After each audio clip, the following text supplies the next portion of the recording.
Les amateurs de lecture se sont réunis ce dimanche 10 novembre à la salle polyvalente de Gron, à l'occasion de la fête du livre organisée par la bibliothèque municipale et la commune. Cet événement, axé sur la convivialité et l'échange entre auteurs et lecteurs, a également permis aux plus jeunes d'assister à un spectacle, mais aussi à des lectures de contes. Aujourd'hui, c'est notre 5e fête du livre à Gron. Donc, notre première avait lieu en 2013. Et là, voilà, on continue cette belle aventure avec tous les auteurs qui sont invités, les éditeurs, les libraires. Il y a eu différents thèmes sur les différents salons. Donc, il y avait le thème déjà de la nature qui avait été fait, le thème sur l'art. Et là, on a décidé de travailler un petit peu autour du voyage. Et donc, certaines écoles ont travaillé sur le projet.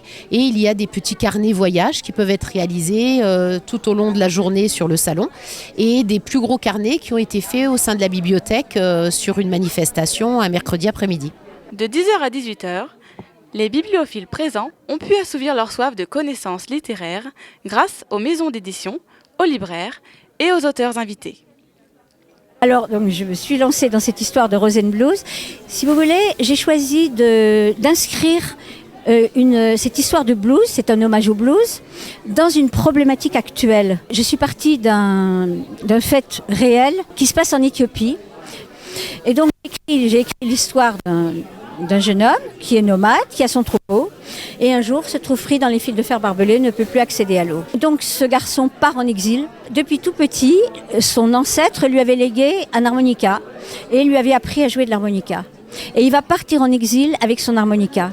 Et la musique va devenir un lien, son réconfort, et un lien avec les hommes qu'il va rencontrer. Les autres disaient sortilège, il répondait blues. Alors là, il y a 25 auteurs invités, essentiellement bourguignons, mais aussi quelques-uns qui viennent de régions parisiennes. Et puis on a une maison d'édition, l'Atelier des Noyers, qui vient pour la première fois, et eux, ils viennent de Dijon.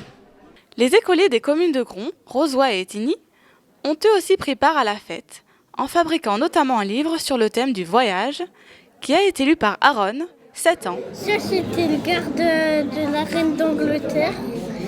On a voulu représenter l'Angleterre. Parce qu'on habite en Gron et que du coup, voilà, c'était l'occasion de venir, de faire un truc le dimanche après-midi. Et puis parce que les livres, ça nous intéresse. Et puis parce qu'il y a mon papa qui joue après, qui fait un petit concert. On aime bien les contes musicaux, voilà, tous les deux. Et surtout César, qui aime beaucoup écouter les livres audio. Sa peau, couleur de bronze patiné, tendue sur les muscles d'un jeune athlète athénien.